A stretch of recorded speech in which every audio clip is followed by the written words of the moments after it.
इस वक्त हमारे साथ बातचीत के लिए घोसी से समाजवादी पार्टी के लोकसभा सांसद राजीव राय मौजूद है। सर, उत्तर प्रदेश के मुख्यमंत्री योगी आदित्यनाथ का बयान सामने आया। वो कह रहे हैं कि देश में धर्मांतरण को लेकर साजिशें चल रही है, क्योंकि अभी हाल में आपने देखा होगा चांगुर बाबा का पूरा मामला उत्तर प्रदेश से सामने आया था और विदेश से भी फंडिंग की जा रही थी। ऐसे साजिश हो रही थी, जिम्मेदार कौन? योगी जी को याद होगा कि देश में सरकार किसकी है।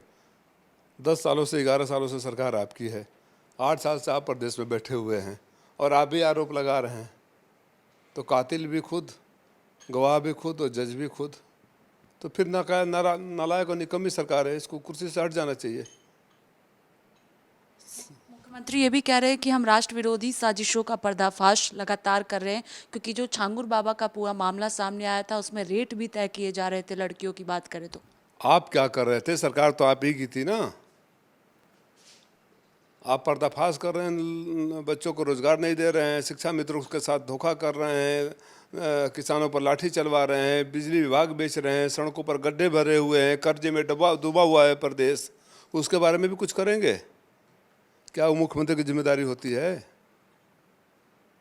जब लोग इस मुद्दों पर सवाल करें तो आप इस तरह का बयान दे दे। कब तक करते रहेंगे? कब तक लोगों को बेवकूफ़ बनाते रहेंगे? एक्चुअली ये लोग जो विपक्ष में बैठते हैं तो अच्छे हैं, सत्ता में आ गए हैं, एक बार दो बार काट की हांडी तीसरी बार भी नहीं चढ़ती है, नहीं चढ़ेगी उत्तर प्रदेश में। आप खुद इस पूरे मामले को किस तरह से देख रहे हैं? जो छांगुर बाबा का मामला सामने आया था, विदेश से फंडिंग भी की जा रही थी और जिस तरह से लड़कियों के रेट तय किए जाते थे। नहीं, मैं धर्म के नाम पर किसी का पक्ष या विपक्ष नहीं करता हूँ। जो भी गलत करे उसके खिलाफ कठोरतम कार्रवाई होनी चाहिए, और अगर लंबे समय से चल रहा है तो इन संबंधित अधिकारियों के खिलाफ भी कार्रवाई होनी चाहिए जिनको आपने जिम्मेदारी दे रखा है। तमाम ऐसे बाबा इस देश में हैं जो धर्म के आड़ में लोगों को ठगने या धोखा देने का काम करते हैं, समाज विरोधी काम करते हैं। जब मैं ये कहता हूँ तमाम ऐसे बाबा, मतलब सारे बाबा वैसे नहीं हैं, लेकिन जो भी हैं, जो भी गलत करे, जो भी समाज के खिलाफ गलत करे, देश के खिलाफ गलत करे, किसी व्यक्ति विशेष के खिलाफ गलत करे, वो कुछ भी हो सकता है, बाबा नहीं हो सकता है।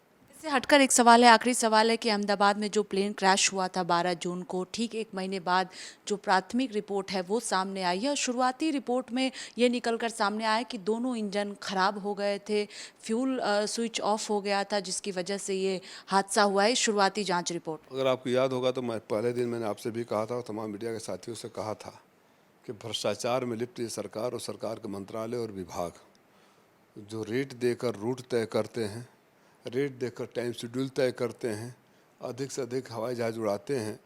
और मैंने जब वो वीडियो वायरल हुआ था, जो लड़का वहाँ से दिल्ली से अहमदाबाद तक गया था, वो साबित करता था कि मेंटेनेंस तक का टाइम नहीं देते हैं। और जब ये संबंधित जिनका भी जब जवाबदारी था, डीजीसीए के हो या एयरलाइन के हो, कि फिटनेस को देखे होते, उनको जेल में क्यों नहीं डाला गया? इसी देश में मंत्री इस्तीफा दे दिया करते थे ऐसी बड़ी दुर्घटनाओं में।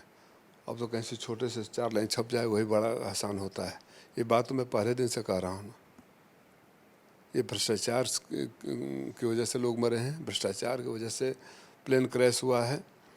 और जो बात मैं पहले दिन कहा था, आज रिपोर्ट में वो आई, ये सत्य हो गई। सरकार को कठोरतम कार्रवाई करनी चाहिए, सरकार को नैतिक जिम्मेदारी लेनी चाहिए, और इस सरकार के मंत्रियों से कुछ नैतिकता का तकाजा तो किया नहीं जा सकता। बहुत शुक्रिया बातचीत के लिए। कैमरा पर्सन देवेंद्र के साथ स्वाति पाठक, भारत समाचार, दिल्ली।